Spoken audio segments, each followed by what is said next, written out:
Our scripture lesson today is taken from the book of Exodus, chapter 17, verses 1 through 7.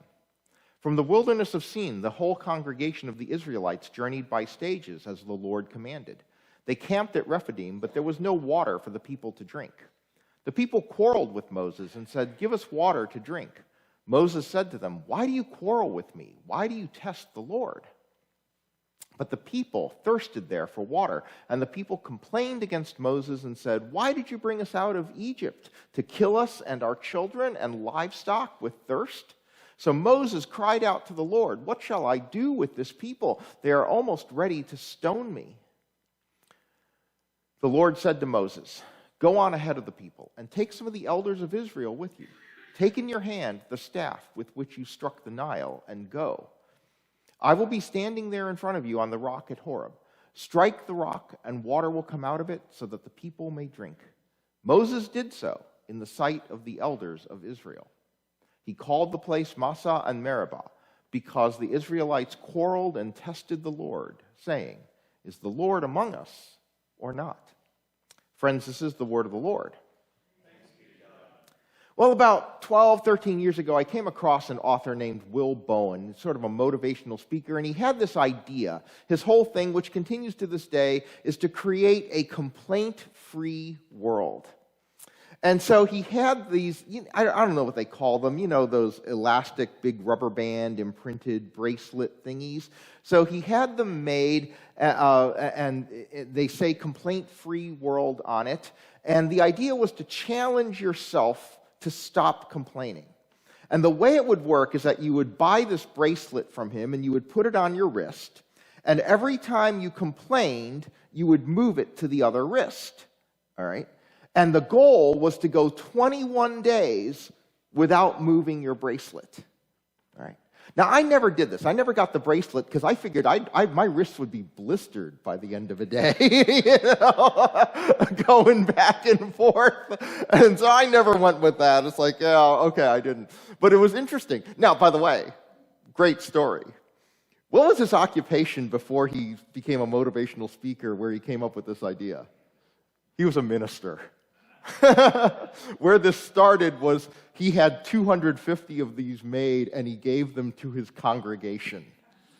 So next year's congregational meeting, if you see a box of purple elastic bracelets, you'll know what's going on, folks, okay? But he had this goal, and he had this idea. He had a goal of having 25 million people get these bracelets and engage in this challenge. And 15 years later, he's up to 15 million. So I checked out his website. He's up to 15 million people with these bracelets. And the idea was simply that the complaining was not good for you, and it was not good for the world. All right? And so if we could just reduce the amount of complaining that we do, we would be happier, the people around us would be happier, the world would be happier if we didn't complain. All right? Now, the problem was that Moses didn't have these bracelets to give to the Israelites in the wilderness, because all they did was complain.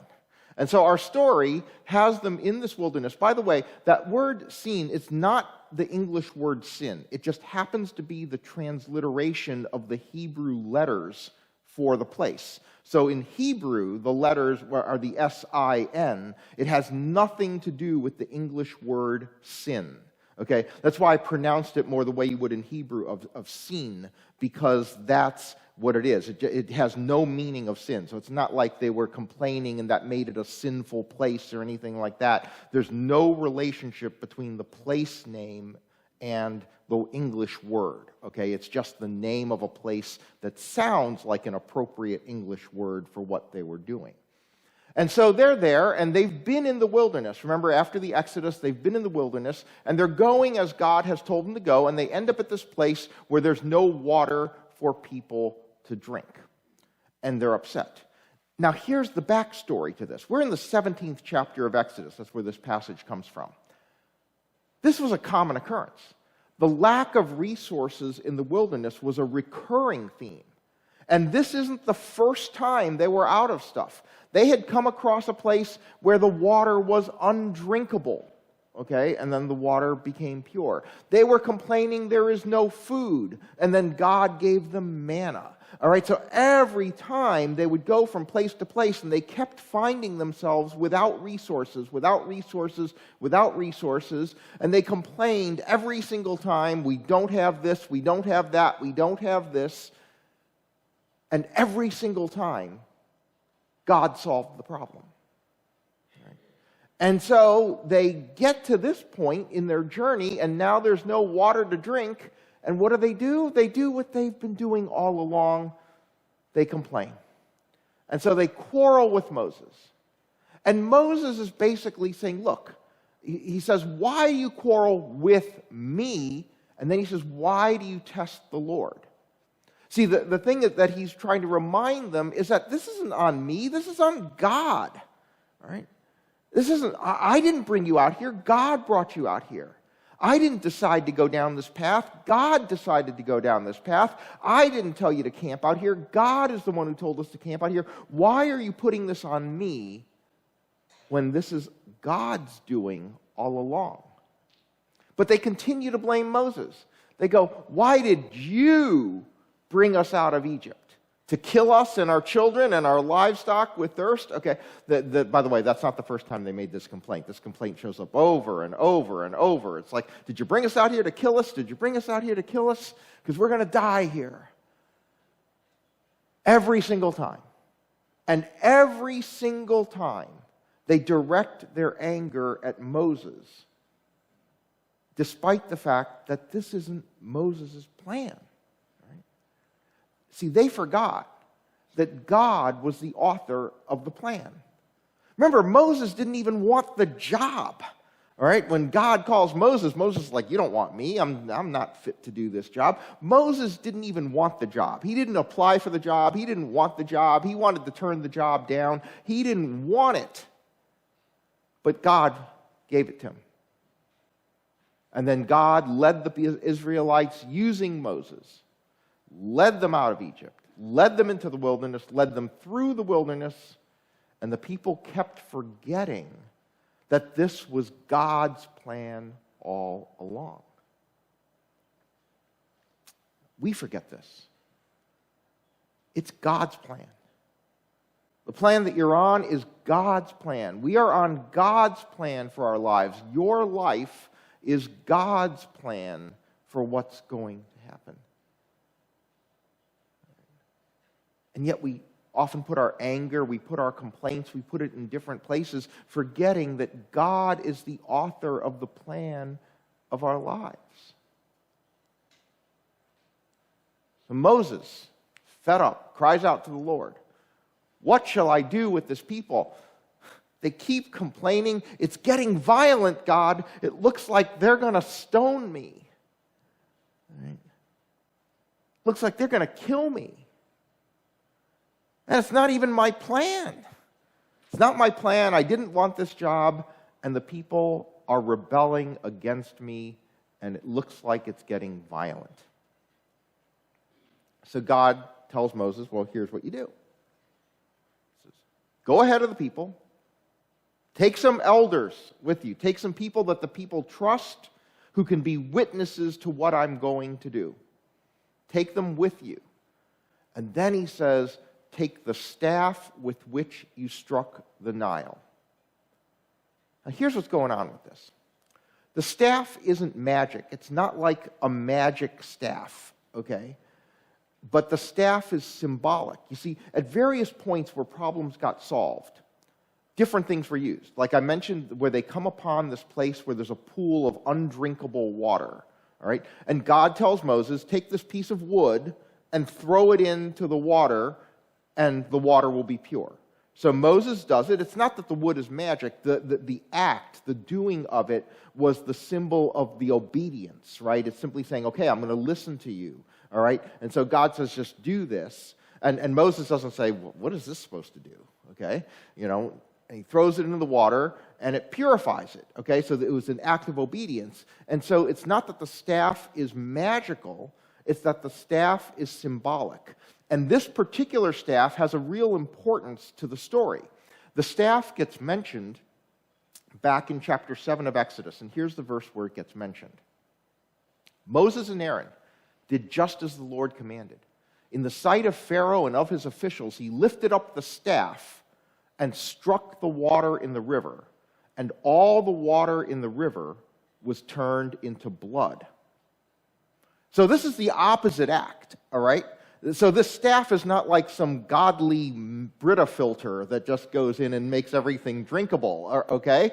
This staff, all right, in this case, took the water and turned it into blood. But what this was, if you remember your early story, this was the first of the plagues. If you remember, the Israelites were slaves in Egypt, and then they have to visit a series of plagues on Pharaoh before Pharaoh finally says, okay, I get it, I give up, I'll let you go, all right? But this was the very first of the plagues.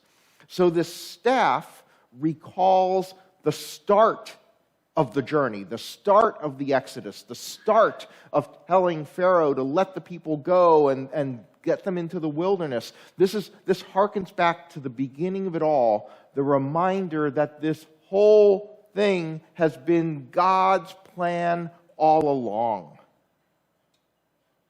Here's the staff. Take the staff that started it. Take the staff that initiated the first plague of many and use it to remind the people. It will remind the people that this whole thing is God's plan. And sometimes we need to remind ourselves of how God's plan has unfolded in our lives. We need to remind ourselves of all that God has done for us. See, we can forget that.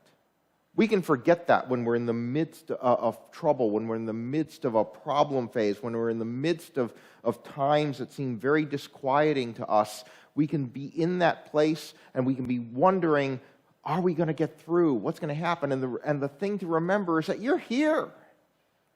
You made it. You're here. You made it. You got this far. And along the way, it was tough. Not all the time, but sometimes. Along the way, you've had your problems. Along the way, you've had your disappointments. Along the way, you've had the things that frightened you. Along the way, you've wondered if there was a way forward. Along the way, you felt hopeless. Along the way, you've had a night of despair. All of these things have happened to you, and you're still here. And maybe some of you are in a place like that right now. But what reminds you of the things that got you through those times? Keep those in your head. Keep those in your head. Keep those things in your head that remind you of how God has gotten you through everything you've gotten through to be here. God says to Moses, I'll be standing there in front of you. It's not just God with you, it's God in front of you. It's God leading you. It's God pulling you to a place where you need to be. He says, I will be standing there in front of you on the rock. Strike the rock, and water will come out of it. And Moses did it in the sight of witnesses who would testify to the people that it was God.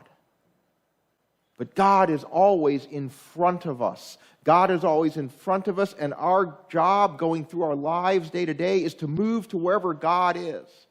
Right? We often want God to come to us, but we need to move to where God is. God stands in front of us in place and in time, and God calls us forward, and our job is to figure that out and move toward God.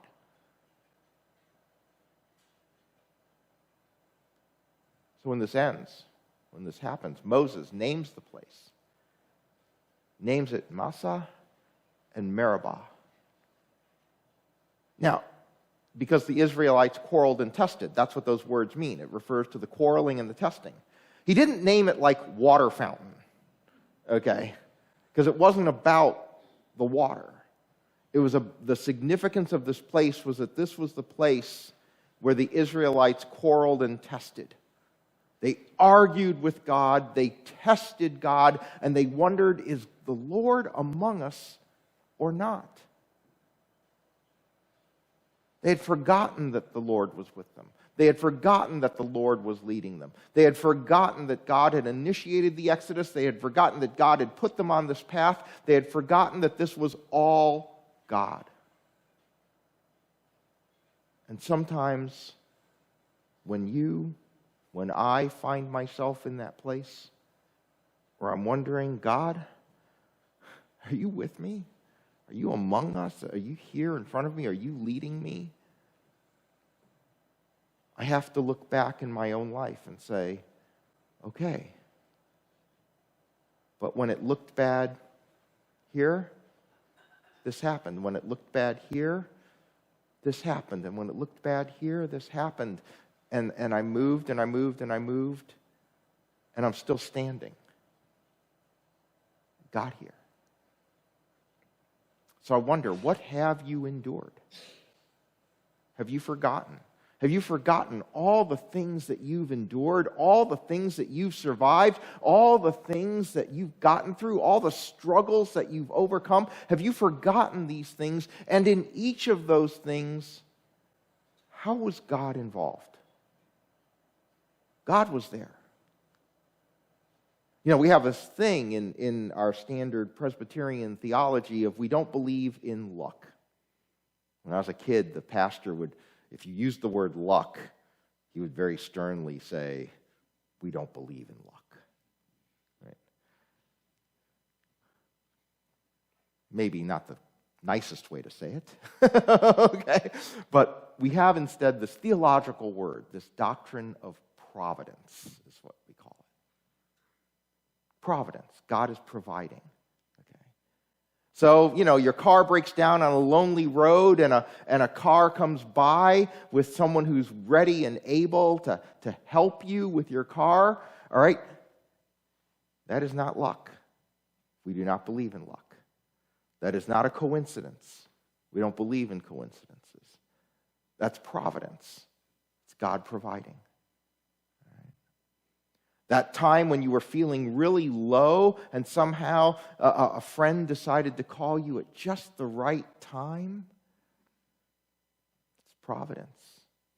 It's the Spirit putting it on your friend's heart to give you a call. That's how God was involved.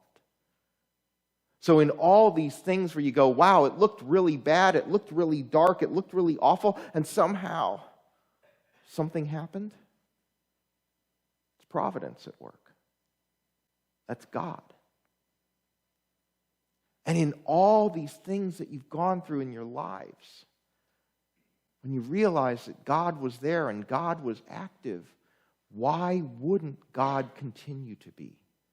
Why wouldn't God continue to see you forward? Why wouldn't God continue to be there in front of you? Why wouldn't God continue to be planting the seeds in your life for something to sprout that takes you where God needs to have you go?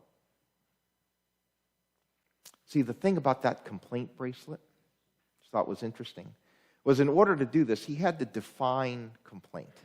Because that's the first thing we do is, right, okay, well, what's a complaint? And he gave an example of what a complaint is versus what it isn't. And here's the simplest thing. All right. You order soup in a restaurant, they drop it on your table, and it's cold. Okay? You call the server over and go, excuse me, this soup is cold. That's a complaint. But what he said is not a complaint, is if you call the server and say, excuse me, could you heat this up? He said, that's not a complaint. Because being a complaint-free world, it wasn't about saying that I'm just going to accept everything that's wrong. Being a complaint-free world didn't mean that when I get this cold bowl of soup that's supposed to be hot, that I'm just going to eat it as if it were hot because I'm not going to say anything. That wasn't the point of being complaint-free. The point was being solution-focused. All right? If I go, excuse me, the soup is cold, now I'm mad, I'm angry, I'm saying it's your fault, you messed up, the kitchen messed up, somebody messed up, and I'm upset. Right? Excuse me, could you heat this up? It's not a complaint, it's a solution. It fixes it. It focuses us on what could be better as opposed to what is wrong. So I thought that was a really important part of understanding how to use that bracelet. When we complain, we're focused on what's wrong, and we're upset. We're focused on how we're angered instead of focusing forward into a solution, into what could be. So there's a professor theology, wrote a book years ago, but I've loved this quote. His name's Kevin DeYoung, and I love this quote in his book. He said, "We can stop pleading with God to show us the future and start living and obeying like we are confident that God holds the future." So when you're quarreling, when you're testing, you're acting like you're wondering, is God there? You're wondering, does God care? You're wondering, is there a way forward? And instead, the thing to be doing is to be living and obeying like we're confident that God holds the future.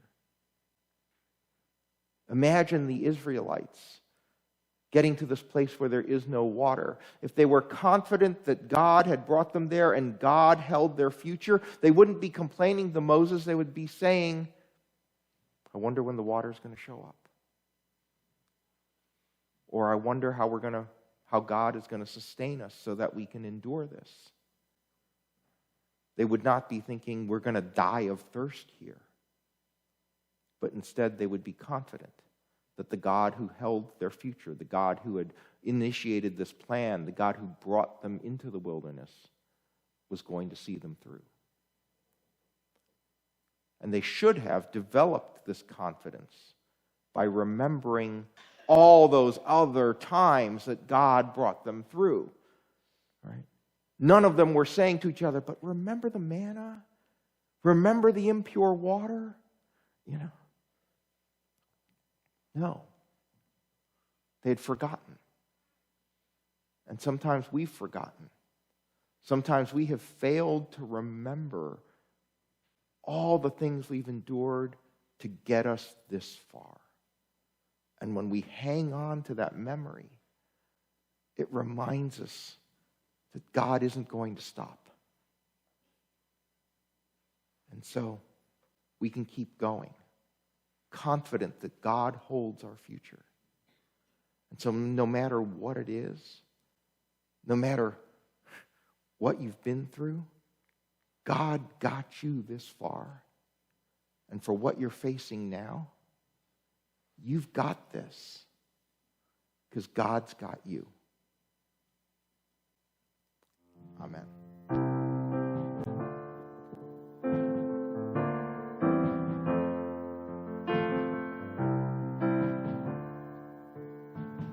Everything happens for a reason, but you don't know what you don't know.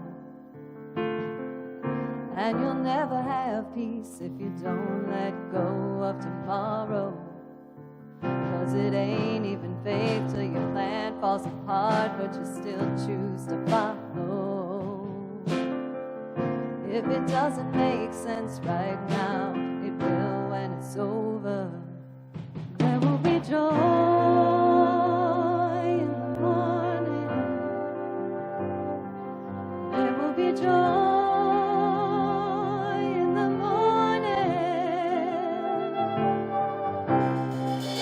Giving in to your feelings is like drowning in the shallows.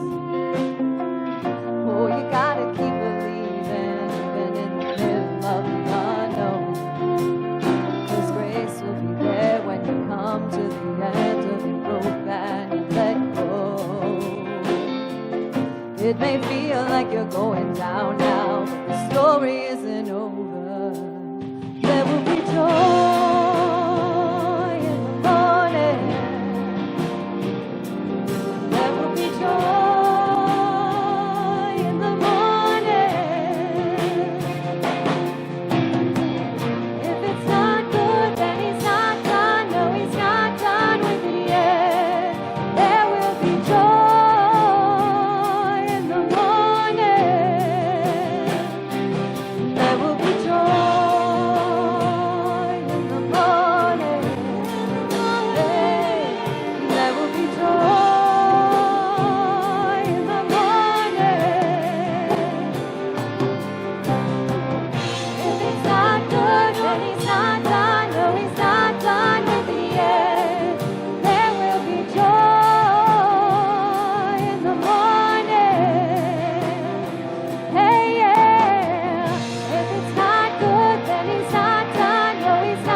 joy.